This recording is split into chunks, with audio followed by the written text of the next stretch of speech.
¿Qué tal? Feliz semana, bienvenidos y bienvenidas a Ahora. Hoy vamos a hablar de los comedores comunitarios en Bogotá. ¿Cuáles localidades tienen más? ¿Dónde están ubicados? ¿Qué ha pasado con lo que fuera una exitosa política pública a comienzos del siglo? ¿Cómo se está enfrentando el problema del hambre en la ciudad? Para comenzar, como siempre, nuestro dato. Mientras en 2020 había 124 comedores comunitarios en Bogotá, en 2023 esa cifra disminuyó a 115. ¿Por qué? Este y otros datos serán analizados por nuestras voces expertas invitadas. Quédense, antes vayamos a ver qué está ocurriendo en la actualidad de Bogotá. Con eventos culturales, Bogotá se unió a la conmemoración de los 189 años de emancipación del pueblo raizal. En minutos les contamos más acerca de la historia ancestral de esta población que también habita en la capital. Con un banco de alimentos, un líder comunal de la localidad de Kennedy ha ayudado a cerca de 15.000 mujeres y madres cabeza de familia. Gracias por aceptar de nuevo nuestra invitación. Les presento a nuestros invitados. Un invitado, una invitada. Ella es nutricionista, es dietista, es especialista en asuntos epidemiológicos. Es Lucía Benavides. Bienvenida. ¿Qué tal? Muchas gracias por la invitación. Gracias por estar con nosotros en Ahora. Y Ronald Felipe Vargas es ingeniero y es investigador en cadenas de suministros. Bienvenido, Ronald. Muchas gracias, muy buenas tardes. Veamos nuestro dato de inicio que tenía que ver con una disminución en el número de comedores comunitarios disponibles en Bogotá. Si en 2020 había 124 y en 2023 hay 115, eso supone una reducción del 6%. La fuente de este dato es la Secretaría Distrital de Integración Social. Para una ciudad, Lucía, con los problemas que tiene Bogotá en términos nutricionales o de hambre, ¿qué significa que una estrategia como esta reduzca el número de puntos disponibles para atención a los que más lo necesitan? Bueno, los comedores comunitarios tengo entendido que es una estrategia que ha creado la Secretaría de Integración Social para poder entregar una comida caliente a una población que está focalizada directamente por ellos. Digamos que de alguna manera la disminución pues no conozco y desconozco pues cómo sería la administración de estos comedores comunitarios, pero obviamente pues afecta mucho el proceso de inseguridad alimentaria. No obstante, pues el hecho de crear comedores comunitarios en gran cantidad no nos va a mejorar del todo los índices de inseguridad alimentaria que tenemos en Bogotá. ¿Por qué? Pues porque no depende solamente de crear unos comedores comunitarios, la inseguridad alimentaria depende de muchos factores, como es la pobreza, el acceso a la empleabilidad, los hábitos alimentarios que tiene la población. Entonces, solamente por esto pues no lo vamos a mejorar del todo. Ronald, uno podría leer esta cifra de dos maneras, porque es posible que uno dijera, bueno, en el mejor de los mundos es que ya no se necesitan y entonces por eso decidimos cerrar unas sedes porque ya habían cumplido su tarea. ¿Será ese el caso o es de verdad que a lo mejor le bajamos la guardia en esa estrategia? No es el caso. De hecho, en Bogotá hay cerca de un 34% de personas que reporta que han dejado de consumir algún tipo de alimento durante el día post pandemia, que es de hecho la cifra que estamos viendo, post 2020. Y es curioso porque en las localidades donde actualmente hay más comedores comunitarios, pues es en las que el índice de desnutrición es más alto. Usme, San Cristóbal, Ciudad Bolívar, Tunjuelito, Mártires, y en estas localidades es donde se han presentado algunos inconvenientes, sobre todo después del año 2021 por la contratación. Es decir, las necesidades siguen allí y además porque hay una población no solamente flotante, sino migrante que hoy solicita más servicios al respecto. ¿Por qué? Y quiero ser enfático en lo siguiente. Las personas que reclaman estos servicios, aparte de ser niños entre los 3 y 17 años en condiciones de vulnerabilidad, son familias con las que yo he tenido la oportunidad de trabajar que dicen, por ejemplo, mira, yo soy una persona que tiene a su cuidado un niño en una situación de discapacidad especial o que no tiene las posibilidades de conseguir un trabajo porque yo poseo alguna discapacidad y son personas a las que no se pueden abandonar. Y esta población no ha cambiado durante esos años, no hemos tenido una disminución de ese tipo de población, por lo tanto creo que es una cifra más bien preocupante. Ronald Felipe habla de las personas, de las poblaciones con las que él ha trabajado. En el grupo de investigación de la Universidad Nacional, ¿dice usted? Sí, nosotros particularmente lo que hacemos es interventoría de diferentes procesos que se hacen a nivel nacional en temas de, por ejemplo, el programa de alimentación especial del PAI. Nosotros de por sí ya tenemos unos procesos comunitarios, no con el grupo de investigación, sino con un grupo de trabajo particular que tenemos como estudiantes, pero lo que uno identifica es que estas comunidades vulnerables que se encuentran sobre todo al sur y suroriente de la ciudad son demandantes de estos servicios de manera constante por esas condiciones especiales en las que se encuentran. Usted ya anticipa una de nuestras gráficas, una de nuestras cifras de más adelante, de dónde están localizados los principales problemas relacionados con el hambre en la ciudad. Lo veremos o lo ratificaremos y ampliaremos más adelante. Estas voces nos ayudarán a comprender el problema, pero aquí hay unas más.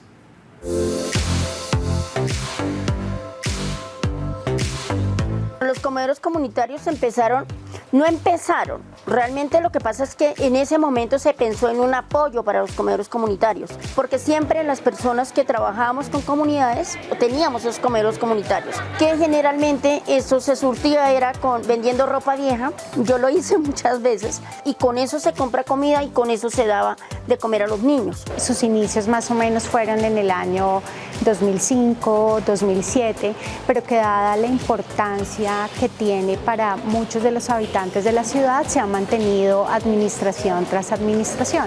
Así que estamos casi por cumplir 20 años de operación de comedores comunitarios. Con el paso del tiempo lo que hemos hecho es mejorar el mecanismo de operación, pero en términos generales, en lo que tiene que ver con la alimentación, podemos decir que se ha mantenido en su función. A las 10:30 empezamos servicio, entonces nosotros ingresamos en este comedor, les damos una ficha con su nombre, se registran y con esa misma ficha reclaman el almuerzo, de tal forma que es personalizado y no entran personas que no hacen parte del comedor. Las personas que quieran ingresar a un comedor comunitario tienen que acercarse a la subdirección local donde residan, tenemos 16 en la ciudad, y solicitar la focalización, que digamos que es como la primera validación de estos requisitos de inseguridad alimentaria. Actualmente tenemos 115 comedores comunitarios operando en Bogotá, están ubicados en 18 de las 20 localidades. No tenemos comedores en Sumapaz porque allí la Secretaría ofrece otro tipo de apoyo alimentario que sea más acorde a la dinámica poblacional. Allí entregamos canastas rurales. Y en la localidad de Teusaquillo, que es una localidad que por su dinámica poblacional, por sus condiciones económicas y demás, no requieren como tal un comedor comunitario. La alimentación es una forma de dignificar a las personas y aquí procuramos, además de brindar la alimentación, fortalecer otro tipo de capacidades que tienen que ver con temas de inclusión social, con tejido de redes y también promover estilos de vida saludables. Esto ya no es un comedor solo para consumir alimentos, sino que tenemos como esa unión familiar, porque son adultos mayores que más allá de buscar un alimento buscan como su hogar, su compañía dentro de sus compañeros. Mi primera olla comunitaria la hice por allá como en 1982. Estaba muy joven y esto se hizo en el barrio Los Cerezos. La olla comunitaria, en el caso mío, es más enfocada hacia la construcción de un país más justo, humano y solidario. Yo me voy a un sitio muy reprimido, Cartuchito, no sé si lo conocen, Parque Mártires, Plaza España, o sea, un sitio cuando estaba la L. Existían estos sitios que hay muchos ladrones, pero también esta gente no roba para comer, sino roba para satisfacer sus necesidades de droga. Y la comida es secundaria. El servicio permite el acceso a niños desde 1 año de edad hasta personas mayores. El criterio no es la edad realmente, sino que sean personas con inseguridad alimentaria moderada o severa. Quiere decir esto que están consumiendo 2 o menos comidas durante el día. Ellos son nuestra población objetivo. Lo que encontramos es que la mayor parte de la población son personas mayores, seguidas por escolares y adultos. Esto es un derecho humano, ¿no? El derecho a la alimentación, y que ahora hay un dinero en los comedores comunitarios para que puedan acercarse allí y consumir alimentos sanos y nutritivos, porque lo que se busca con estos comedores comunitarios en las diferentes localidades es que la gente no tenga hambre. En este momento están llegando 170 participantes diarios promedio, y con apoyo de la Secretaría y la Subdirección local estamos aumentando el cupo. Este comedor tenemos una cobertura de 280 máximo.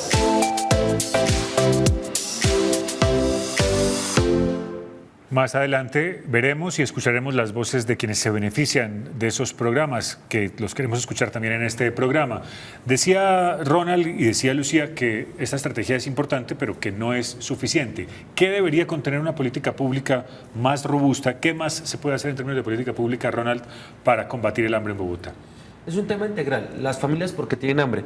Porque hay una situación de desempleo que de hecho aumentó durante la pandemia, estamos recuperándolo como país. Lo segundo, hay un tema del costo de vida en general, no solamente en Colombia, sino también en la capital. Aunque nuestros índices de inflación son mucho más bajos que el promedio nacional, seguimos teniendo una inflación elevada después de la pandemia, aunque se ha venido reduciendo. Y eso hace que los hogares tengan una capacidad adquisitiva menor. Al tener una capacidad adquisitiva menor, pues los hogares van disparando sus necesidades. Te voy a poner un ejemplo. Cerca del 25% de los hogares en Bogotá manifiestan que han disminuido la cantidad y la calidad de sus alimentos que consumen cotidianamente. Y esto, por supuesto, está por debajo de una media nacional en departamentos como, por ejemplo, el Magdalena, el Chocó, la Guajira, el Atlántico. Sin embargo, seguimos estando por encima de departamentos como Boyacá, como Caldas, Quindío. Eso significa que nosotros tenemos que hacer primero una política en términos del empleo, del acceso al empleo, de la mejora de la calidad que nosotros podemos tener. Dos, hoy en día estos programas buscan que se complemente una necesidad alimentaria en torno al 40% de las necesidades calóricas, que está muy bien, hay que decirlo. Con estos porcentajes de cubrimiento de necesidades calóricas, se logra incluir a una sociedad para que no pase hambre. Sin embargo, el resto de las necesidades calóricas, pues también hay que aportarlas. Esto trae consigo un costo, por supuesto. Y hay que adicional, y esas son políticas que ha manejado el distrito, de hecho sea de paso, ver cómo a través de las diferentes comunidades se van integrando para tener otro tipo de estrategias. Claro. Además de, por ejemplo, las que ya implementa el distrito, como los bonos, para facilitar que en el comedor te brindo un almuerzo, que te brinda una serie de necesidades calóricas, pero a partir de un bono tú puedes complementar el resto en especie para que en tu hogar pues no se pase hambre. Claro, complementarlo con otras iniciativas filantrópicas o incluso privadas que tienen programas de responsabilidad social. La misma pregunta para Lucía, ¿qué más podría hacer? ¿Qué otra cosa le ocurre? Usted nos dio puntadas en su respuesta anterior, pero en términos de política pública, ¿qué otra cosa se podría hacer? Pues es claro que el problema de hambre no solamente por la disponibilidad de alimentos, sino por el acceso a los alimentos de una manera adecuada. Dentro de las políticas públicas que se están realizando en el COMPES se está teniendo en cuenta muchas estrategias para que este tipo de cosas se puedan mejorar con el paso del tiempo, y tenemos como un plazo hasta 2031, que es el COMPES que nos está rigiendo en este momento. Y las políticas van en torno a hacer diferentes estrategias como los comedores comunitarios, la entrega de bonos alimentarios, no solo por integración social, sino también con el Instituto Colombiano de Bienestar Familiar, que son entidades pues, que también trabajan en pro de estrategias en torno a esta política de seguridad alimentaria y nutricional. Estos comedores comunitarios tienen diferentes modalidades. Veamos, por ejemplo, en porcentaje cómo están distribuidos. Las modalidades son básicamente dos. Unos administrados por el distrito, que son apenas el 2%, y tercerizados el 98%. Lo dice la Secretaría de Integración Social en un informe de 2020. Y eso, Ronald, ¿por qué funciona así? ¿Por qué tercerizados? ¿Tercerizados en manos de quién? Bueno, esto es cuestión de know-how, es decir, hay una serie de operadores privados, esto funciona también en el PAB, en otro tipo de, por ejemplo, en la Universidad Nacional de donde yo vengo también los comedores hacen de forma tercerizada. Se contrata un operador que tiene la experiencia en suministrar estos alimentos porque se requiere una logística bastante grande. Ejemplo, una ingeniería de alimentos que se encargue de la inocuidad de ellos, que tenga el conocimiento del tratamiento de los mismos. Adicionalmente se requieren personas con experiencia en operar grandes comedores, no estamos hablando de un restaurante de capacidades pequeñas. Entonces, este tipo de conocimiento lo tienen una serie de personas pues que son operadores privados, cuestión que no tiene el distrito. Sin embargo, debo decir, esto genera también algunos inconvenientes. ¿Por qué? Después del año 2021 se generaron algunos problemas en el sentido de la contratación. Eso pasa en muchas entidades públicas porque no se tiene la previsión en los mismos, y lo que termina generando es que el contrato se acaba y termina esta población que, como vemos, es supremamente vulnerable, desprotegida. Y esto ya pasó, de hecho, en Bogotá del año 2022, entre el mes de mayo y el mes de agosto. ¿Y esto qué trae consigo? Recordemos que esto, a diferencia de cualquier otro tipo de bono, es algo que viene a impactar directamente tu calidad alimentaria, y con ello estamos hablando del derecho a alimentarse bien y el derecho a contar con una ración de comida al día. Es decir, dejamos a personas literalmente aguantando hambre. por problemas de contratación. Esto es el problema que puede traer el hecho de que la mayoría de los comedores estén tercerizados, pues porque hay que hacer un proceso contractual de forma constante. Y adicionalmente hay otras cosas como el tema de los costos en los contratos tercerizados. Hay algunos inconvenientes que se han presentado y que la Contraloría Distrital ha denunciado por temas de los costos asociados a las raciones, es decir, que se elevan en determinados periodos de tiempo. Pero esta, digamos, vendría siendo la razón principal por la cual se presentan inconvenientes. Sin embargo, pues se terceriza por eso, por un know-how, por un conocimiento de operarlos. ¿Cómo garantizar que si son tercerizados esos comedores comunitarios ofrezcan la calidad de alimentos necesaria? Pues Lucía Benavides ha hecho también vigilancia de alimentos y estos contratos tienen interventoría, pero mi pregunta es si esa interventoría es suficiente para garantizar no solamente que se cumpla lo que dice en el contrato, sino algo que realmente sea nutritivo para las personas. Sí, tengo entendido que estos comedores comunitarios tienen una minuta patrón que es vigilada pues, por una nutricionista, un especialista en cada comedor comunitario, que adicional a brindar la comida caliente que aporta un 40% del valor calórico total de las personas, adicionalmente hacen estrategias de educación alimentaria y nutricional, realizan ejercicios de medición de peso y talla para evaluar el estado nutricional. Y todas estas estrategias ayudan para que el efecto pues, del propósito de esta estrategia del comedor comunitario pues, lleve a cabo algo redundante en la población. Hay, sin embargo, unas localidades de Bogotá que no tienen comedores comunitarios. Veamos cuáles son en nuestra siguiente gráfica. Son Teusaquillo y Sumapaz. 6% de sus hogares se han quedado sin alimento por falta de recursos. Está la localidad territorialmente más grande de Bogotá y está una donde eventualmente, Ronald, no sé si usted está de acuerdo con el análisis, pero eventualmente podría haber pobreza oculta. Es decir, eventualmente podría necesitarse también una estrategia. Y mi pregunta es, ¿cómo se focalizan los esfuerzos? Porque a pesar de que Sumapaz es una localidad rural y donde hay eventualmente posibilidades de cultivar para el propio sustento de las familias, no quiere decir necesariamente que no haya hambre. Bueno, acá hay dos factores a tener en cuenta. El primero, por supuesto, la oferta de comedores comunitarios se encuentra concentrada en aquellos donde el índice nutricional promedio es mucho más bajo. Como ya te había mencionado, San Cristóbal, Usme, Ciudad Bolívar, Mártires, Santa Fe, un poco Bosa. Y, por ejemplo, en contraste, vemos que localidades como la de Teusaquillo, si uno revisa los índices, pues esa es la que mejor está. Es un tema de concentrar esfuerzos y cerca del 80% de los comedores comunitarios se encuentran en las anteriores localidades que te mencioné y localidades como Teusaquillo por ello no tienen. 1. 2, pues hay un tema de población flotante que en cambio sí debe ser atendida en localidades como Teusaquillo, sobre todo en los sectores de Teusaquillo Alto, más arriba del Parkway, hay población migrante que tiene que ser atendida. Hay una preocupación. Nosotros en Bogotá no tenemos muerte por desnutrición infantil hace más de una década. Sin embargo, hemos registrado muertes por desnutrición infantil en población migrante que sí debe ser atendida. Eso es algo muy importante. Lo segundo, el tema de Sumapaz, sí es algo crítico. Hay un tema de infraestructura, digamos, porque si bien la localidad más grande de Bogotá en tema territorial, pues es la más pequeña en términos de habitantes. Es necesario, por supuesto, atender esta población y revisar es el tema de los requisitos. ¿Por qué?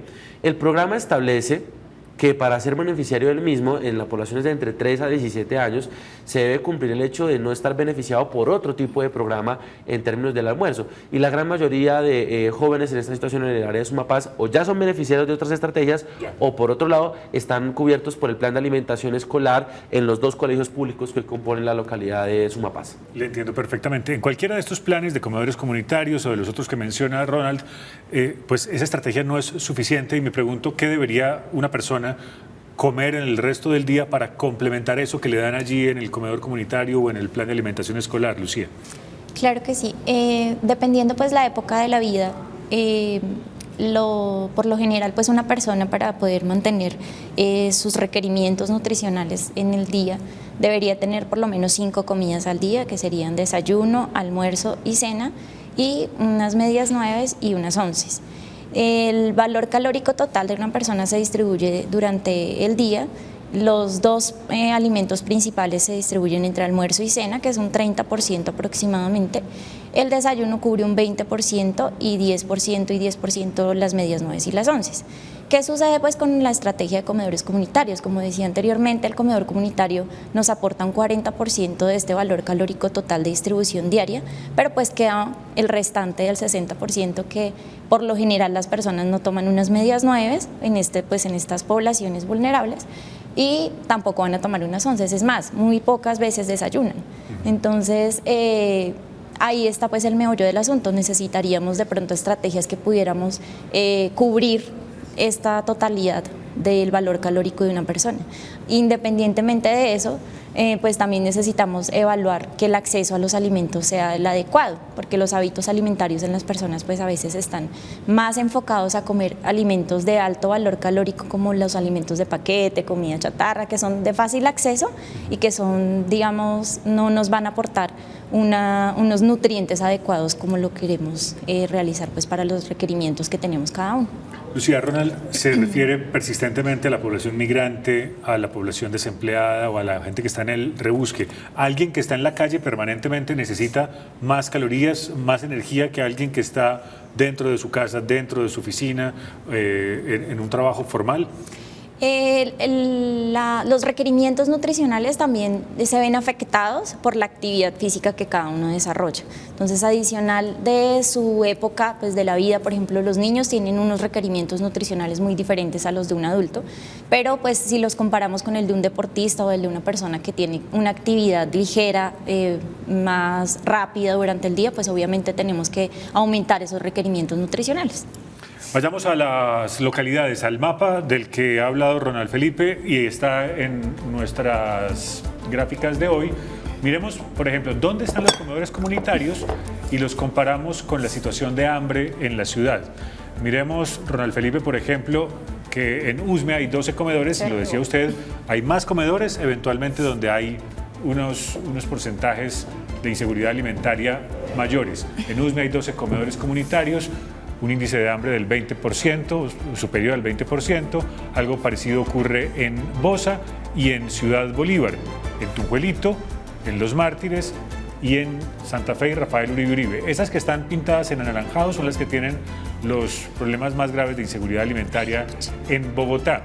Hay comedores comunitarios en San Cristóbal 10, en La Candelaria 2, en Kennedy 11, en Antonio Nariño 1 y en Suba 8. Son porcentajes de hogares que alguna vez se han quedado sin alimentos por falta de recursos. Hemos hecho este comparativo cruzando datos de la Secretaría de Planeación en su encuesta multipropósito con los datos de la Secretaría de Integración Social. Esto nos pone en perspectiva su análisis. Sí, total, como les estaba mencionando, en donde hay una mayor necesidad de atender a esa población con altos índices de desnutrición, pues hay muchos más comedores comunitarios. Sin embargo, yo siempre resalto un tema como el de la localidad de Suba, una localidad muy grande, en donde tenemos una diversidad de estratificación bastante alta. Allí tenemos desde el estrato 1 hasta el estrato 6. Y hay zonas como, por ejemplo, El Rincón, con necesidades nutricionales bastante altas y con población flotante, además, que tiene que ser atendida, y es una población, digamos, que ha sido poco, digamos, tenida en cuenta en este aspecto. Ese análisis y algo que usted dijo en la respuesta pasada sobre Teusaquillo me hace pensar que usted considera que esa caracterización de las poblaciones y de dónde se necesitan hace falta un mayor nivel de detalle. Sí, por supuesto. Sobre todo después de la pandemia han cambiado una serie de necesidades en Bogotá en temas de alimentación y en temas de hambre. Entonces es necesario constantemente estar haciendo los ejercicios y tener en cuenta adicionalmente aquellas poblaciones que generalmente no reportan este tipo de datos, poblaciones en condiciones de discapacidad, y sobre todo yo quiero agregar el hecho de poderlas atender de manera más integral. Y yo creo que de todas maneras el distrito se ha hecho una buena labor en el tema de las manzanas del cuidado, donde también se han venido incluyendo este tipo de estrategias y que nos pueda ayudar a perfilar estas localidades donde tenemos más necesidades en materia de nutrición. Sobre esta gráfica, Lucía, sobre las diferentes localidades de Bogotá, ¿cuál sería su comentario? Sobre todo en lo que tiene que ver con esos índices nutricionales que valdría la pena explicárselos mejor a nuestra audiencia. Bueno, la desnutrición aguda en menores de 5 años ha tenido una tendencia a la baja desde 2006. Sin embargo, pues para el año 2020 se repuntaron prevalencias de desnutrición aguda en Bogotá, sobre todo pasando de un 3.4 de 2019 a 3.7 en 2020. Este repunte pues también se debe al deterioro que fue causado por la pandemia por COVID-19, pues ya que pues las condiciones socioeconómicas de las familias pues se vieron muy afectadas en esto. Sin embargo, pues ya en el año 2021 más o menos empezó a reiniciar esta reactivación económica y podemos decir que recuperamos pues esa tendencia a la baja con un 2.8 de porcentaje de desnutrición aguda en Bogotá. Entonces, pues podemos ver que también el tema de la pandemia sí nos afectó bastante y obviamente pues las localidades en Bogotá se vieron afectadas por este proceso. Usted menciona el tema de desnutrición en las poblaciones, digamos, más jóvenes y en la primera infancia. Tenemos más adelante gráficas que compartiremos y que analizaremos con nuestros invitados, pero les prometimos noticias, informaciones desde el principio del programa. Vamos con ellas. Este 12 de agosto, personas pertenecientes al pueblo raizal conmemoraron en Bogotá 189 años de emancipación de su comunidad. Laura Chambueta nos cuenta sobre ello. Buenas tardes, Yamit y televidentes. Les cuento que cada 1 de agosto las personas provenientes del archipiélago de San Andrés conmemoran la liberación de la esclavitud hace casi 200 años. Organizaciones raizales que viven en Bogotá se reunieron este fin de semana para hacer memoria de sus orígenes.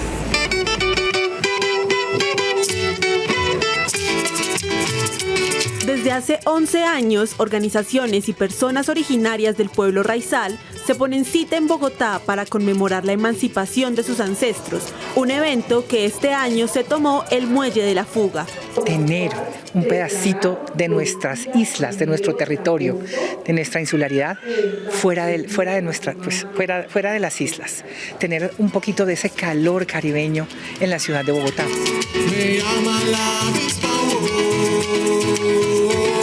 Con música, charlas y hasta pasarelas, la población raizal se apropió de un pedacito de la capital para demostrar toda la herencia y resistencia que ha caracterizado históricamente a su pueblo. Para este año 2023, nuestro eslogan es Make we commemorate our African ancestry, que en español traduce conmemoremos nuestra ancestría africana. San Andrés no es solamente playa, brisa y mar. Nosotros tenemos una historia, una tradición, una cultura que tenemos para mostrarle a todo el público capitalino, a toda la gente que esté interesada en conocer sobre nosotros. Esta conmemoración se remonta a 1834, cuando, después de varios procesos de fuga, las personas esclavizadas obtuvieron su derecho a la autodeterminación en el archipiélago de San Andrés, Providencia y Santa Catalina. Para nosotros es una fecha muy importante que hay que conmemorar y aprovechamos esa conmemoración para hacer un despliegue cultural. Este proceso de emancipación se lo debemos a la mamá de Mr. Philip Pickman Livingston, que ella fue la que le dijo a su hijo que liberara a los esclavos. Entonces, una mujer líder, ella fue, entonces es un ejemplo para nosotros. Asimismo, el criol, el idioma nativo de la población raizal, se hizo presente a lo largo de la conmemoración. We're lucky in this evening we commemorate one more year of the commemoration of the emancipation of our Raizal people. I just want to big up the Raizal people and big up Emancipation Week. En la actualidad, el distrito calcula que cerca de 1.800 personas raizales viven en Bogotá, quienes, en su mayoría, habitan en las localidades de Teusaquillo y Barrios Unidos.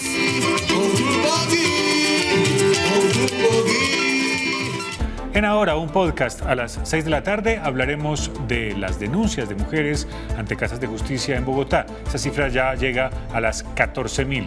Hablaremos de la exposición que retrata la historia de la influencia inglesa en la arquitectura bogotana. Eso a las 6 de la tarde en el podcast. En un minutito nos volvemos a encontrar para seguir hablando de comedores comunitarios y hambre en Bogotá. Acompáñenos.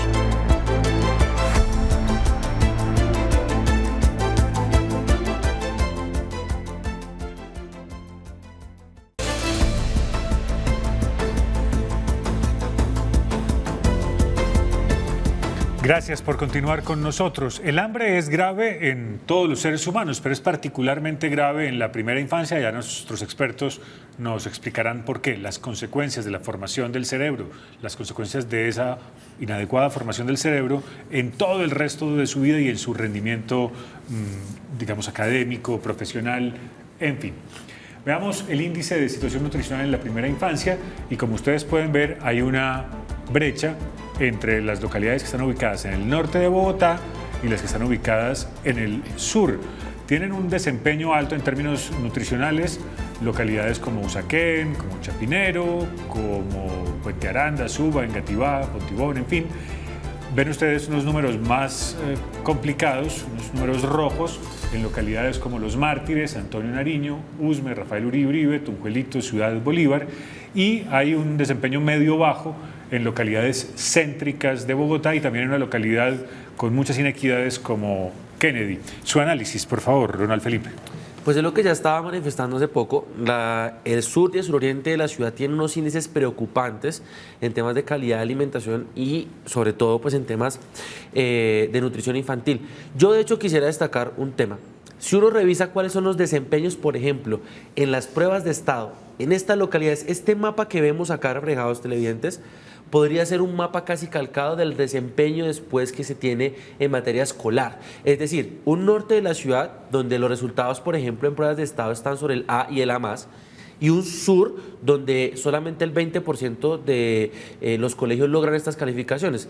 Quizás la correlación en esto que se ha venido analizando durante años y que no será una sorpresa para nadie es, en estas localidades tenemos una peor nutrición infantil y por lo tanto también un peor rendimiento a la hora de evaluar el desempeño académico. Y eso es perpetrar el círculo de la pobreza. Por supuesto, de hecho hoy en Colombia estamos viendo que se requieren cerca de 13 generaciones para que superemos la pobreza. Por supuesto, en las zonas periféricas del país es una situación más dramática, pero vemos cómo en Bogotá, en la capital del país, sigue ocurriendo esto ciertamente en las periferias de la ciudad y las demandas en sectores de educación en temas de sobre todo de Ciudad Bolívar y de Kennedy siguen siendo altas. Y yo incluso quisiera destacar que, por ejemplo, en localidades como Suba, aunque vemos que el desempeño es medio alto, también hay ciertos sectores como por ejemplo Tibabuyes o El Rincón, donde se encuentran también situaciones dramáticas que quizás comparado con la multidimensionalidad que tiene la localidad en temas de estratificación, pues ocultan un poquito de pobreza en estos sectores. Veamos justamente eso, Ronald Felipe. O sea, uno podría, eso que usted menciona de Suba, eventualmente también podría estar ocurriendo en sectores de Usaquén. Uno ve la foto, digamos, total de Usaquén y le puede parecer que el comportamiento es mejor que otras localidades del sur o suroriente de Bogotá, pero incluso si pusiera el foco allí, dentro de Usaquén habría localidades con graves problemas nutricionales. Claro, por supuesto. Si uno avanza después de las 100 hasta las 142, hasta las 160, pues puede encontrar un buen panorama al respecto. Sin embargo, ya en sectores como Lijacá y sobre la 190 hacia el oriente de la capital, donde además se encuentran varios asentamientos que en principio son informales y que luego se han venido formalizando con el paso de los años, pues allí se encuentran situaciones bastante complicadas porque las periferias de la ciudad también nos marcan una situación de inequidad y esto está claramente registrado acá en los mapas, no solamente de desnutrición, sino, por ejemplo, también en temas de pobreza multidimensional. Seguramente en su consultorio, Lucía Benavides ha visto estos casos más de cerca y seguramente en sus investigaciones ha podido profundizar en ello. ¿Qué es lo que pasa cuando en los niños de entre 0 y 5 años no hay los nutrientes adecuados, no hay la comida adecuada? La desnutrición afecta más o menos a una sexta parte de la población. Y al evaluar pues esos efectos en la primera infancia podemos darnos cuenta que no solamente es por una escasez o falta de acceso a los alimentos, sino que también tienen que ver muchos aspectos desde la gestación en adelante. El bajo peso al nacer, la prematurez, son factores que también pueden afectar que un niño entre los 0 y 5 años tenga desnutrición aguda. Adicional a eso, pues la escasez y la falta de acceso a servicios públicos o agua potable también nos afecta mucho este proceso. Un niño que tiene desnutrición puede tener una enfermedad diarreica, una enfermedad respiratoria con mayor facilidad que un niño que está bien alimentado o que tiene un peso adecuado. Otras afecciones pues, que nos acarrea la desnutrición pues, es, por ejemplo, la disminución en el índice del coeficiente intelectual. Y por eso pues también lo relacionamos con un déficit de atención, niños que tienen anemia. Al no tener una nutrición adecuada, todos los nutrientes se van a ver afectados y cada uno de ellos pues nos va a afectar un desarrollo adecuado en el estado de salud.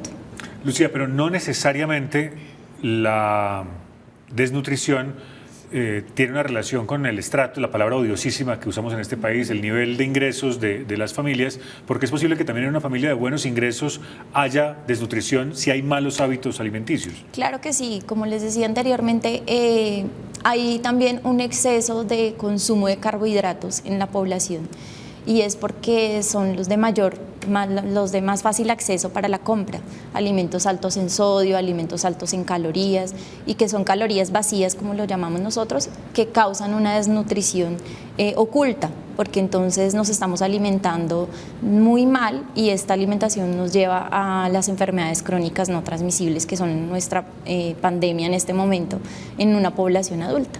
Y si usted, como padre, a su hijo o a su hija le acostumbra a paqueticos y a bebidas altamente azucaradas, pues probablemente no se va a alimentar de la misma manera. Mi pregunta es si ese problema de desnutrición o de falta de nutrientes adecuados se puede corregir más adelante, o eso ya es muy difícil que el niño tenga el desarrollo cerebral que no adquirió en esa etapa. Claro, las etapas críticas de un ser humano son el embarazo y los primeros 5 años, que es como esa primera infancia, ¿sí? Se tiene en cuenta que todo lo que tú recibas desde la gestación hasta los 5 años nos va a redundar en nuestro estado de salud en la edad adulta.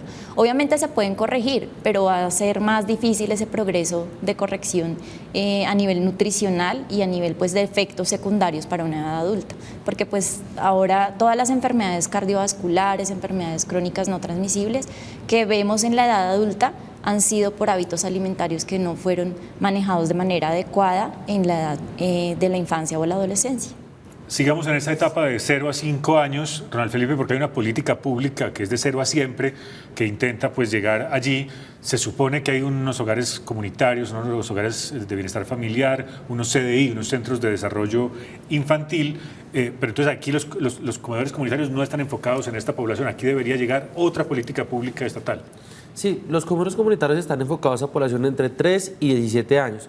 También en madres gestantes, hay que decirlo, pero lo que hoy estamos abordando en primera infancia, entre los 0 y los 5 años, pues son ya políticas más de carácter integral, porque allí sí hay que asegurar no solamente el 40% de los requerimientos calóricos, allí hay que asegurar una alimentación balanceada, óptima y que además te permita un buen desarrollo, porque es que esto va a impactar por el resto de tu vida, no solamente a nivel nutricional, sino a nivel intelectual y el desarrollo de múltiples capacidades que, como lo ven en el mapa, después impactan en otro tipo de aspectos como por ejemplo cuál va a ser tu situación socioeconómica en un futuro, y es una situación mucho más difícil de revertir. Lo que nosotros hemos analizado en estudios económicos, por ejemplo con lo que decían, es claro, la malnutrición es un gran inconveniente y bueno, el tema de enfermedades que después son como tipo cardiovasculares son bastante peligrosas, pero hay una capacidad de revertir esa situación durante un tiempo y con expertos como ella que nos ayudan en los temas nutricionales.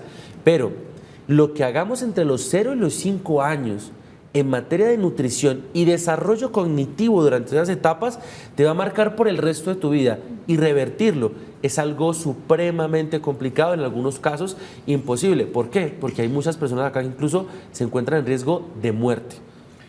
Veamos localidades en las cuales esa situación de la primera infancia empeoró en los últimos años.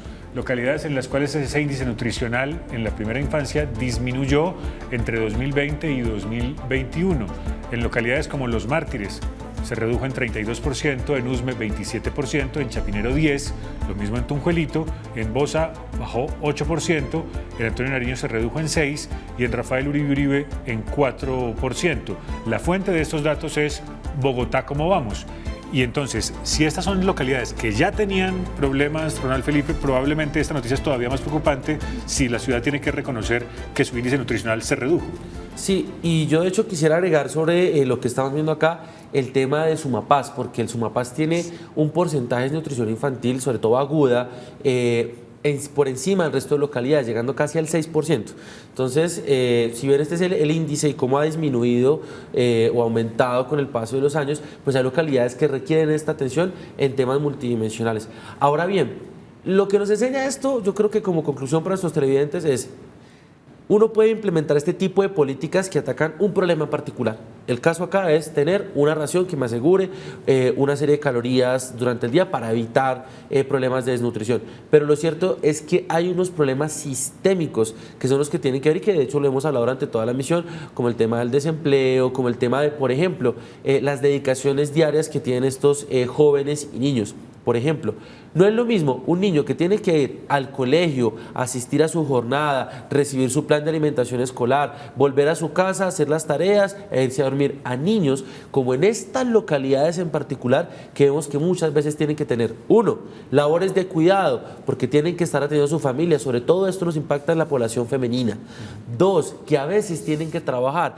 Yo me encuentro esto en a veces recorridos que se hacen por centros de acopio.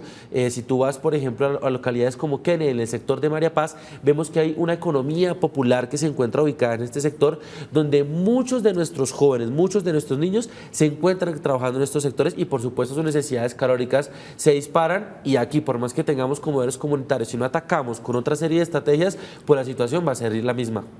Lucía, no sé si tenga la misma impresión que tengo yo, porque estamos viendo localidades en las que habitualmente hay ingresos medios, medio bajos o bajos, pero lo de Chapinero resulta sorprendente porque uno pensaría o podría llegar a intuir que estamos hablando de sectores de ingresos medio bajos, medios o altos.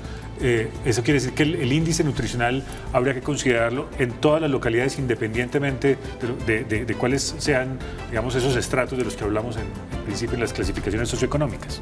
Claro que sí, porque pues de todos modos no es solamente, como decíamos, no es solamente por un tema de pobreza, sino por un problema también de acceso, de costumbres, de hábitos y de preferencias alimentarias. Entonces, ahora hay una agravante y es que en algunas de estas localidades hay un alto índice de migración, de población migrante, y esto también nos ayuda a que estos índices de nutrición aumenten de esta manera, porque pues la empleabilidad es algo que afecta bastante a este tipo de población y por lo tanto pues el acceso a los alimentos. Les prometimos hace un rato que hablaríamos con los usuarios de los comedores comunitarios para saber qué beneficios encuentran ellos allí y qué posibles mejoras consideran que podrían aplicarse en esos sitios donde ya se benefician. Estas son sus respuestas.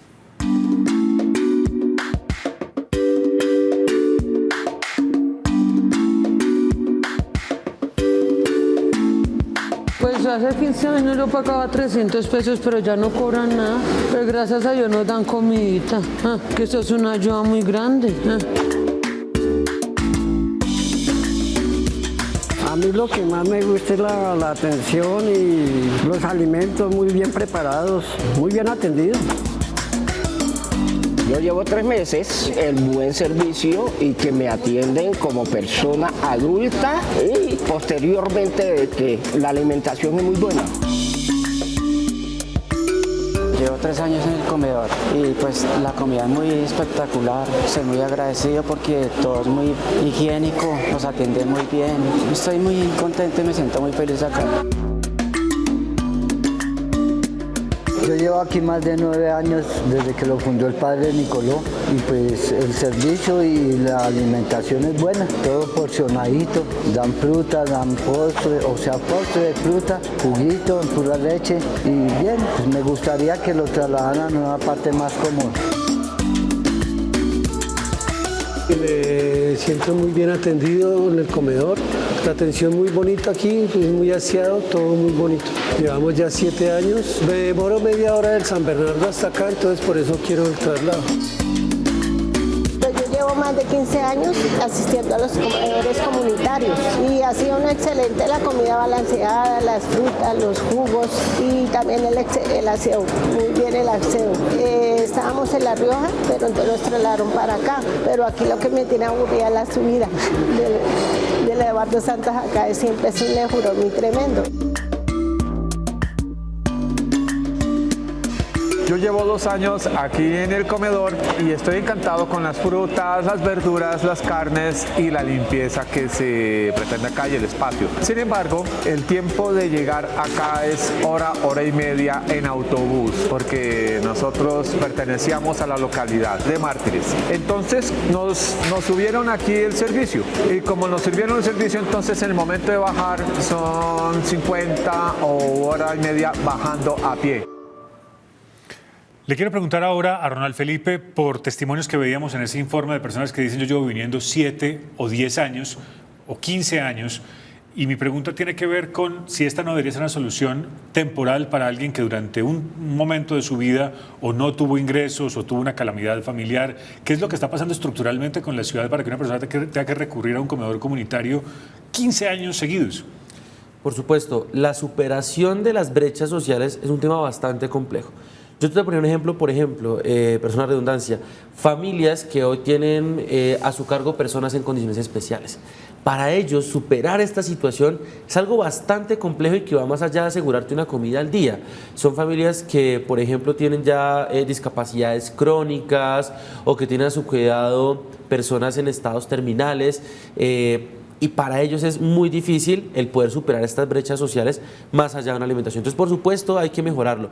Lo segundo, hay por ejemplo un dato que quiero darte. Hoy en día el índice de lactancia exclusiva en el país ha venido al alza con el paso del tiempo.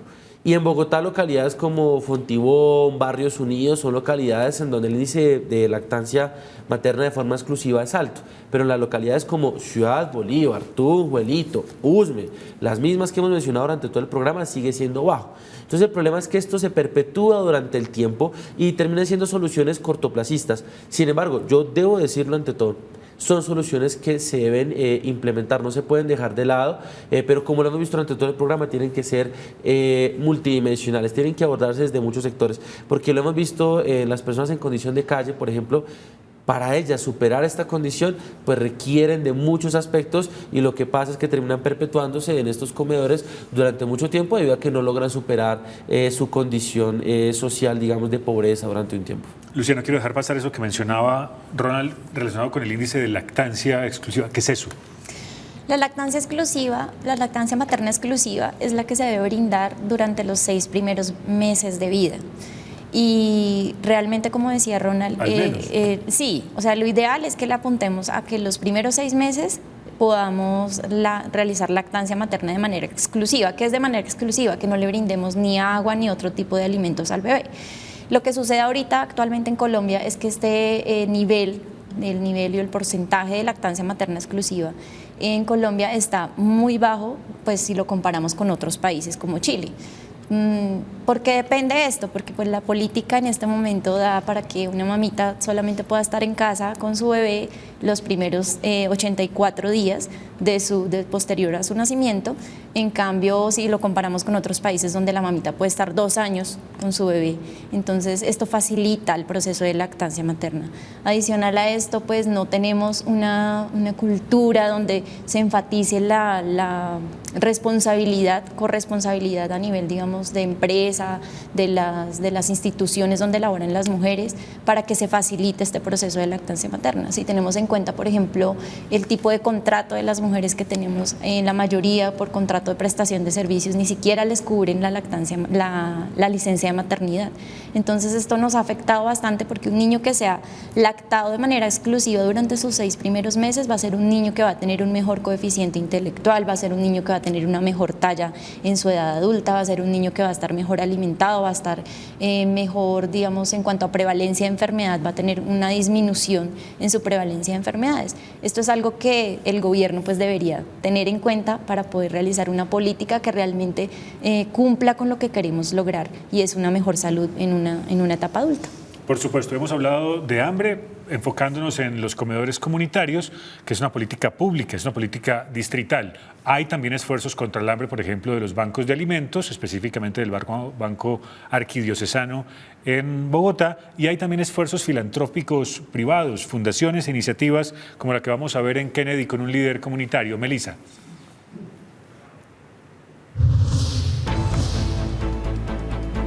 Muy buenas tardes, Yamit, qué gusto saludarlo a usted, a los invitados en estudio y por supuesto a todos los televidentes de Ahora. Pues para seguir con el tema del día me acompaña el profesional de la salud y además líder comunitario Rafael González, quien ha ayudado a diferentes familias a través de mercados y por supuesto también los consejos de nutrición. Bienvenido y cuénteme a cuántas personas y a quiénes ha ayudado. Hola Melissa, claro que sí. En el largo de 3 años hemos beneficiado a más de 15.000 madres cabeza de familia, personas que trabajan en prostitución en la actualidad en las localidades más vulnerables de Colombia, donde les hacemos una donación de mercado toda la semana. Cerca de 5 personas o 5 familias se benefician de esto cada semana y siempre está presente el lavado de manos, elementos de protección personal para que todos nos cuidemos, sobre todo en estos picos respiratorios. Rafael, precisamente, ¿cuáles son esos alimentos que deben consumir las personas en materia de salud? Es decir, ¿qué deben consumir para subir sus defensas, ya que usted, por supuesto, es especialista en este tema? Claro que sí, principalmente la recomendación es bastante limonada, jugos de naranja, vitamina C, comprémosla, es muy importante en casa, lavarnos las manos y lavar los vegetales principalmente. Rafael, y ya para finalizar, ustedes tienen una iniciativa comunitaria y es que hay unas canastas que las personas pueden llenar, pero expliquemos brevemente cómo puede hacer la ciudadanía para aportar en esto. Claro que sí, primero que todo aquí en el Banco de Alimentos Ajudis pueden venir primero que todo, traer un alimento y cada semana serán más personas y más familias las beneficiadas, principalmente llegaremos a 10 con ese aporte que tú nos des aquí en nuestras canastas del Banco de Alimentos Ajudis. Rafael, pues muchas gracias y así que las personas que quieran donar algún alimento pueden hacerlo o acercarse aquí a la localidad de Kennedy, específicamente en Kennedy Central. Yamit, continúe usted en estudio. Continuamos para conclusiones. Melissa, gracias. Empecemos con la de Ronald Felipe Vargas.